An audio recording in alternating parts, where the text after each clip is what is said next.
Olá pessoal, mais uma aula aqui no canal de Física e hoje nós vamos dar continuidade então às aulas de ondas e as últimas aulas, a última aula que foi postada aqui no canal, a gente falou sobre a natureza da luz, certo?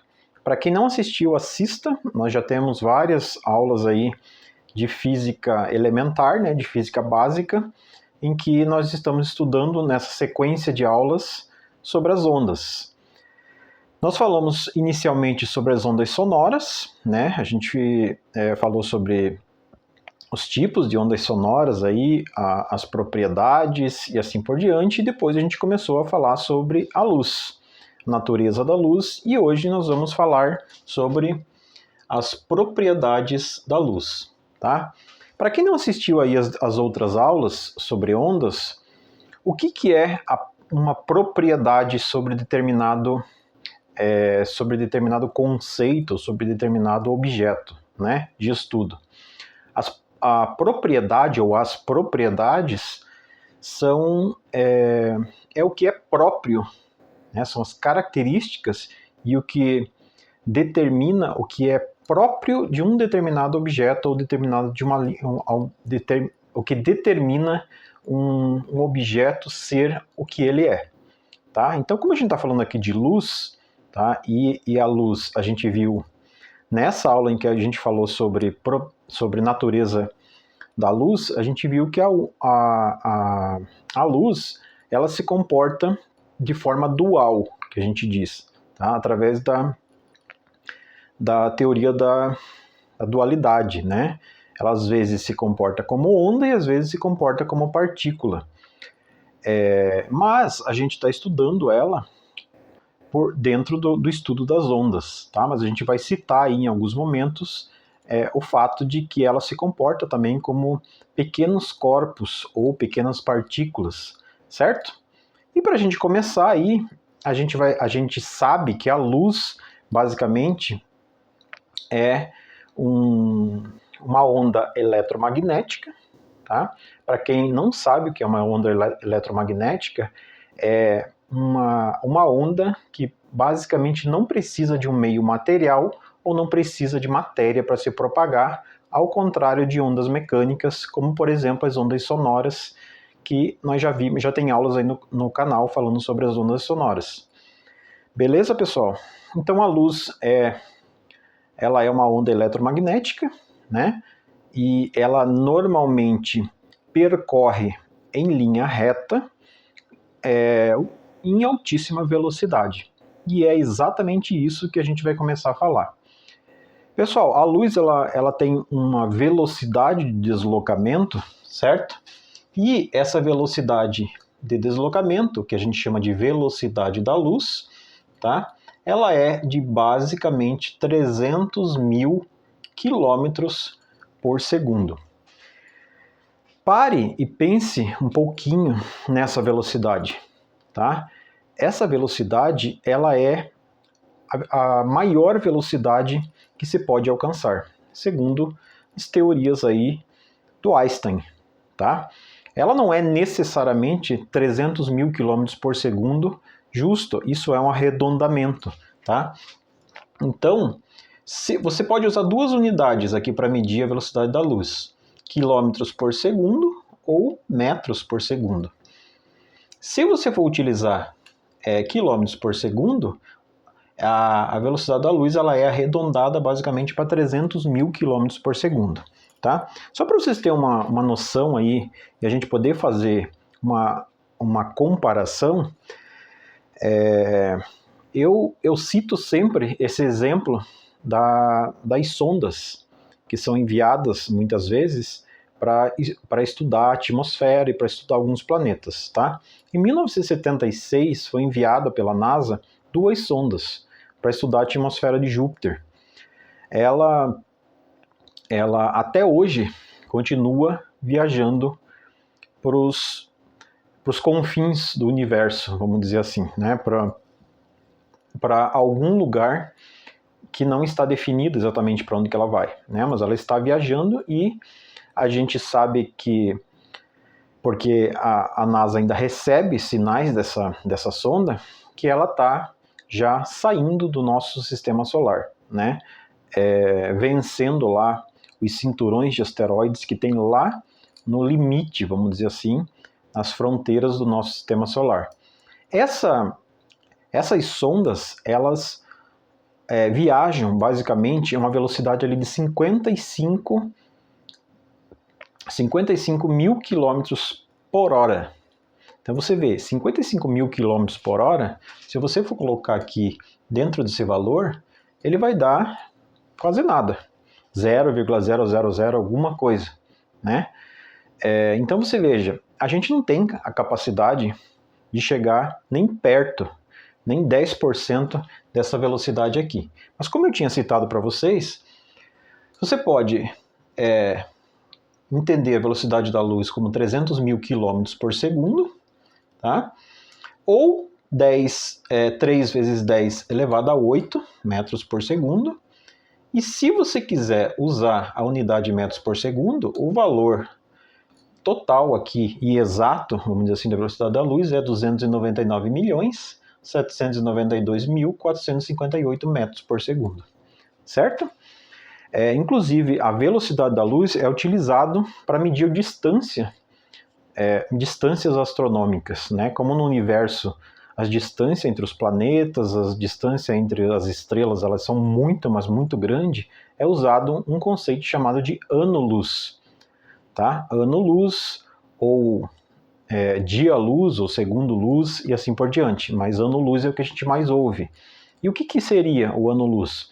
É você pegar uma nave, que não existe essa nave nesse momento, né, da nossa tecnologia, que consiga alcançar essa velocidade de 300 mil km por segundo e viajar durante um ano. Tá? Então, quando você fala que para chegar na estrela X você precisa de 100 anos-luz, significa que você vai ter que pegar uma nave e viajar durante 100 anos, sem parar, a 300 mil km por segundo. Certo, pessoal?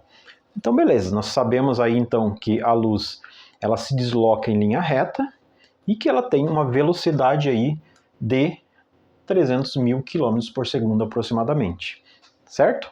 E quanto a outra propriedade que a gente vai ver, quanto às fontes de luz, por exemplo. A gente tem as fontes de luz primárias, né? Pode ser primário ou secundário essa fonte.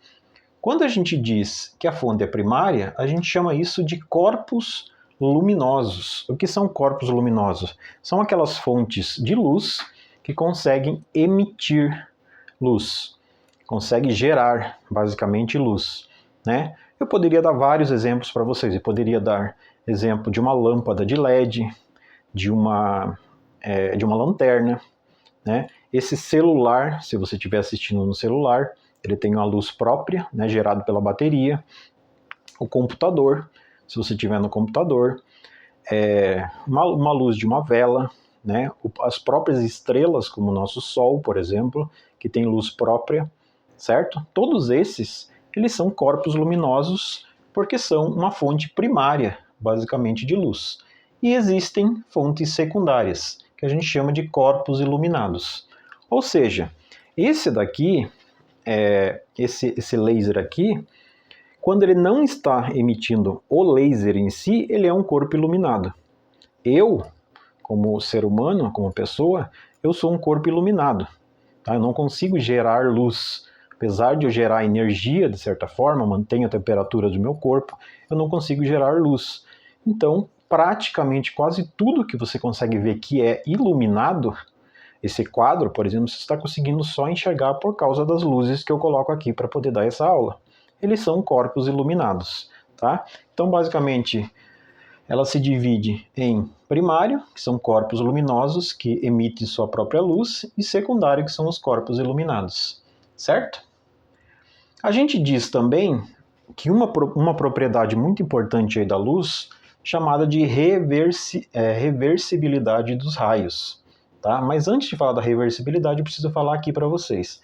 Então, quando você tem um raio de luz, né, uma única onda que é emitido Não sei se esse laser aqui, por exemplo, eu poderia até jogar aqui para vocês verem, né? Uma única onda que é emitida, tá? Em linha reta, que é o caso do deslocamento da luz, a gente chama de raio luminoso, tá? Quando você tem mais de um, que é esse caso aqui, quando você tem um apenas, você chama de raio de luz. Quando você tem vários, você chama isso de feixes, tá? Feixes de luz. Os feixes de luz, eles se dividem nesses três tipos aqui, ó.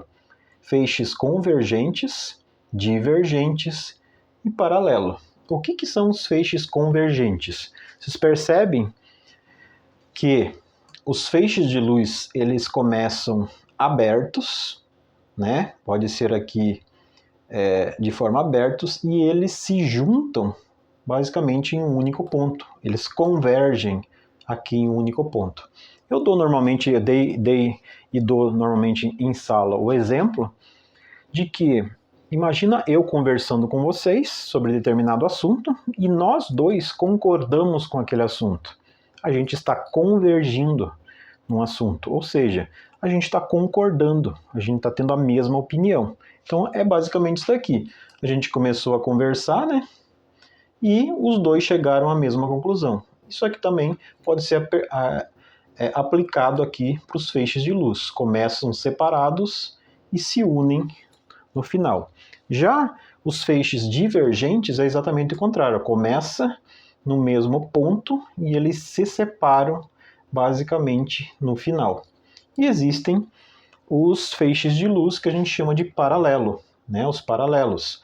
Ou seja, eles não se encontram. Todos estão em linha reta, mas um não tem relação nenhuma com o outro, certo? Antes de a gente falar da reversibilidade que eu falei para vocês, o estudo da luz, que a gente está falando aqui, sobre as propriedades e como que a luz se comporta, o estudo da luz ele é feito por uma área chamada de ótica, certo? Que divide-se em basicamente dois tipos, a ótica geométrica e a ótica física. Beleza, pessoal? Então agora, uma outra propriedade que eu quero falar para vocês é a propriedade que a gente chama de reversibilidade dos raios. O que isso significa?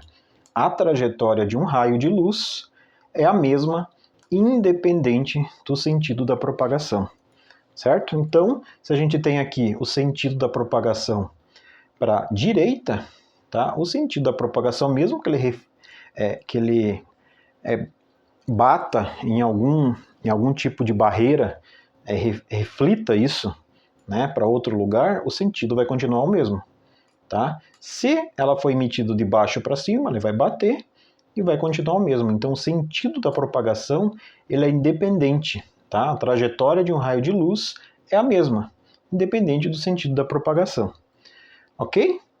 Um outro conceito e uma outra propriedade importante é a independência dos raios. O que isso significa? Um raio de luz não interfere no comportamento de outros raios. Certo, pessoal? Você pode até fazer esse experimento aí na casa de vocês. O que seria esse experimento? Você pode pegar duas lanternas, por exemplo, tá? Pedir para o teu pai, tua mãe ou teu irmão, por exemplo, ficar com uma lanterna em um ponto da sala e você em outro ponto, e vocês tentarem passar os feixes de luz, né, ou o raio de luz, um contra o outro. Você vai ver que não existe interferência. Então aqui, ó, se você tiver uma lanterna aqui, apontar um raio nessa direção e outro nessa direção, eles vão cruzar sem que um interfira no outro. É por isso, por exemplo, que às vezes à noite, quando está tendo shows em algum lugar e tem os holofotes apontados normalmente pro palco, você consegue ver vários feixes de luz basicamente cruzando os céus sem que um interfira no outro.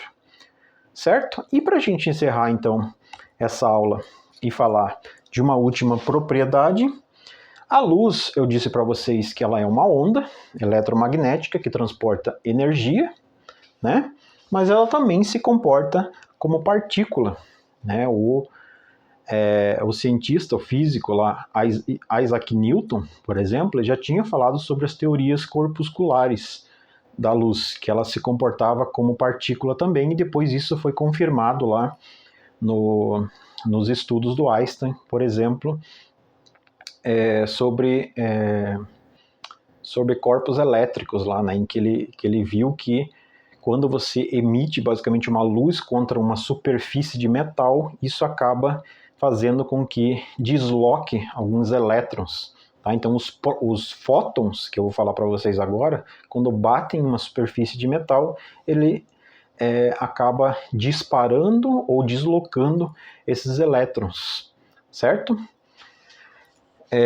Então, a luz, quando ela se comporta como partícula, tá? Ela é composta basicamente de fótons. Os fótons, o que são? São pacotes de ondas de luz que não apresentam massa, certo? Então, não é um átomo, como a gente conhece, composto de um núcleo, né, composto de prótons, de nêutrons, né, e esses prótons e nêutrons têm uma certa massa, um certo peso ou uma certa massa. Tá? Os fótons não são compostos. Eles são basicamente pacotes de energia. Eles são enviados aos poucos, esses pacotes de energia. E para você encontrar normalmente essa energia, você utiliza essa fórmula aqui. Tá? O que significa o E? O E é energia, o H é a constante de Planck. Tá? A gente não vai se aprofundar nesse conceito de constante de Planck, mas o Planck, o Max Planck, ele, nos seus estudos, ele descobriu basicamente que a energia tem uma relação com a frequência em ondas eletromagnéticas. Tá? E é utilizado basicamente essa constante, aqui simbolizado, representado pela letra H, e o F é frequência. Tá? Como a gente está abordando nas aulas de física mais os conceitos, para a gente poder entender os conceitos, e eu disse para vocês em outras aulas e repito, essas nossas aulas são de conceitos fundamentais e conceitos elementares, sem a gente se aprofundar em cálculos, em contas, né, e desenvolver esses cálculos. Eu não vou abordar aqui, mas eu estou citando para vocês as fórmulas. Em outras aulas, futuramente, a gente vai abordar esses cálculos e vai ter aulas específicas sobre esses cálculos, tá? De outras, inclusive outras aulas aí que eu dei de física que também tinham fórmulas, mas que eu não abordei e não fiz exercícios em cima dessas fórmulas. Ok, pessoal? Então, por hoje a nossa aula é isso. Fique atento nas aulas que estão sendo colocadas no canal. Na sequência, a gente vai continuar falando de ondas e vamos falar sobre fenômenos ondulatórios, né, reflexão, refração e assim por diante, certo? Não esqueçam de curtir a aula se você gostou e se está te ajudando aí as aulas nos seus estudos de iniciais de física, tá? Compartilhe o vídeo, curta a aula, divulgue o canal e se inscreva se você não é inscrito no canal para ajudar, né, o canal ter relevância e essas aulas chegarem a outras pessoas que talvez estejam aí também precisando desse conhecimento, tá? Então por hoje é isso, eu espero ter ajudado vocês, então não esqueça, tá? Anotem, revejam os conteúdos, aprofundem esses conteúdos. Como eu sempre digo aí, e eu estou começando a falar isso para vocês, não seja apenas um aluno, seja um estudante, tá? O estudante, ele tem um papel mais ativo, vamos dizer assim, no seu aprendizado. Não é alguém que fica simplesmente sentado ouvindo, né, sem prática. Então, é isso. Por hoje é isso. Um abraço a todos e até a nossa próxima aula.